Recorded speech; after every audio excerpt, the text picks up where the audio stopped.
Editor for Askanwi Media, and thank you all so much for tuning in. We have a very short live here. We've come, myself and my team, total 4 of us, we've come for a court hearing today, the AKI court trial. However, it's been delayed. We're not sure if it will take place. Last week, the same happened, and my colleague who came here and covered it, went back home. This cost Gambians a lot, and it made us to start to think, how does this tie in with the new survey, the employment survey that the government is saying that 163,000 jobs have been created? Well, we decided to compare the cost of living by just looking at transportation and feeding. And what does that tell us? How does that compare with the survey results? This is what we'll be talking about. Easy wood cost of living mu ngi dem ci kaw tay suma gaay man one of my colleagues travel from Difakunda to Banjul. They spend $65 going to Banjul, and they are going to spend $35 going back because of vehicle availability. Manjai to Banjul, another one of my colleagues, they are on the background, you won't see them. Travel to Banjul, $35 and back $35 back. New Yundum, $70 to Banjul and $45 back. Myself, little bit on the higher end, Bijelo to Banjul, $65 and back $65. So for me, going back and forth to Banjul cost me $130. When you multiply this by 20 days in a month, this comes up to $2,600 per month. Looking at 20 days in working days in a month. This is just on transportation. Let's add $125 per day for feeding, right? Now this comes up to $2,500 by a 20-day month. In total, just expenses on travel and feeding comes up to $5,000 per month. We are not considering rent, cash power, credit, and data, and any other expenses that people have to live by. What does the survey say? This is where now we are going to tie it in to what the survey says. This is exactly inside the survey, and I will repeat. Male workers recorded considerably more higher mean monthly employment related income. Male workers, according to the survey, is saying that $8,099 is what on average male workers are receiving.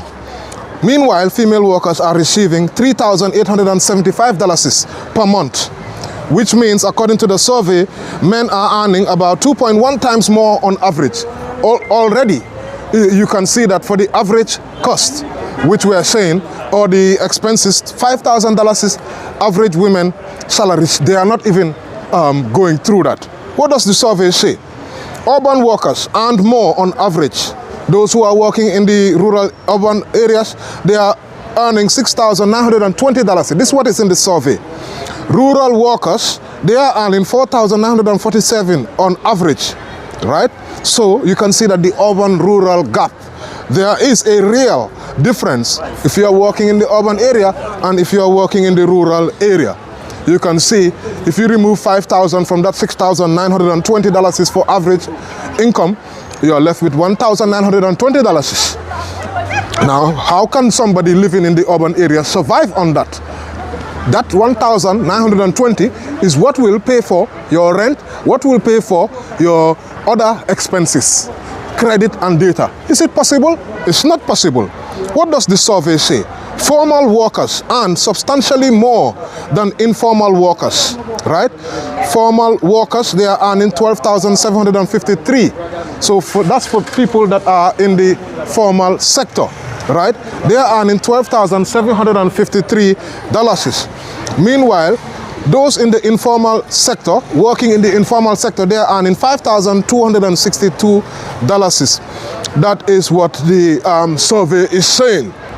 Then, what about public sector employees and those in private sector? Now, If you are working in public sector, the survey is saying that you are earning on average monthly earnings, your mean monthly earnings is $15,095. That's significant, much significant. Private sector employees are earning on mean average is $7,942. So let's go back on that, my mistake. Public sector employees recorded much higher monthly earnings, $15,095, than private sector employees, $7,942. Of course, so that means that if you are working in the public sector, your earnings are twice as high on average. This is what the survey is saying.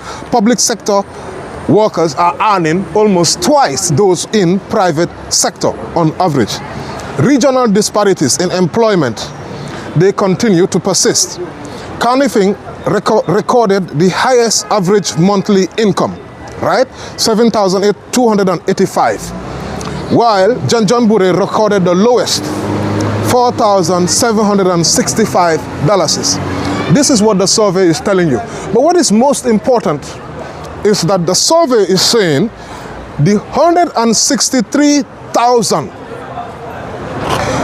jobs created is mostly driven by self-employment.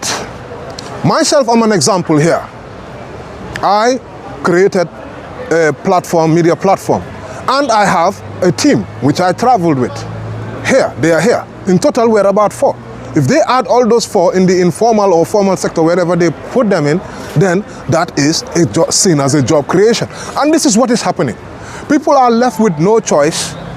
The number of jobs that are being created by the government itself, specifically, are much low. However, the government does have a responsibility to create the enabling environment.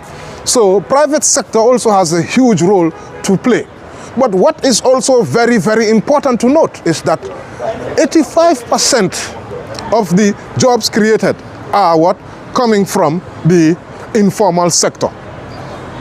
The informal sector are those outside the private and public sector. Public and private sector, you are seeing that they are having less, 15% of that 163,000. That is what the survey is telling. So these are the realities that Gambians are living by. It's not just by numbers. We are here to bring meaning to what these numbers mean. So that's all we have to say. Thank you very much. And unfortunately, we might have spent all this money that we said we traveled and came here to without having a trial. We will return back to see whether the AKI trial up there will take place. If not, we will be heading back home empty-handed for nothing.